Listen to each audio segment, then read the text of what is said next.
السلام علیکم دوستو، پاکستان میں ہم لوگ اور کافی یوٹیوبر نے غزوہ ہند کو سالوں سے ڈسکس کیا ہے تاکہ لوگ اس کے متعلق آگاہ ہو سکیں، اور اصل مقصد اس پیغام کو دشمن تک پہنچانا بھی تھا۔ اگر دشمن ایک نئی ٹرم جسے اکھنڈ بھارت کہا جاتا ہے، اگر اس کے پاس وہ منصوبہ ہے تو پاکستان کے پاس غزوہ ہند ہے۔ یہ نیوز والے ہمیشہ اکھنڈ بھارت کو ہی سپورٹ کرتے تھے اور اس کی ہی ڈاکومنٹری بنا کر اپنے لوگوں کو دکھاتے تھے، لیکن پہلی بار غزوہ ہند کی ٹرم جب ہندوستانی میڈیا میں آئی ہے تو ہندوستان میں غزوہ ہند ڈسکس ہونا شروع ہو گیا ہے، اور دوستو پورے ہندوستان کے کونے کونے تک پاکستان کی آواز پہنچ گئی ہے۔ دوستو اس کا ایک کٹ آپ بھی دیکھ لیجئے۔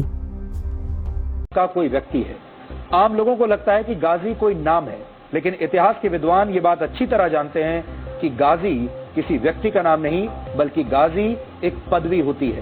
انسائکلوپیڈیا بریٹینیکا یعنی وشو گیان کوش کے مطابق غازی ان لوگوں کو کہا جاتا ہے جو اسلام کی آستھا کے لیے یدھ کرتے ہیں۔ غازی شبد سے ہی ایک اور شبد بنا ہے، غزوہ ہند۔ ان دونوں شبدوں کا آپس میں بہت گہرا رشتہ ہے جسے آج آپ کو سمجھنا چاہیے۔ غزوہ ہند کا مطلب بھی آپ کو پتا ہونا چاہیے۔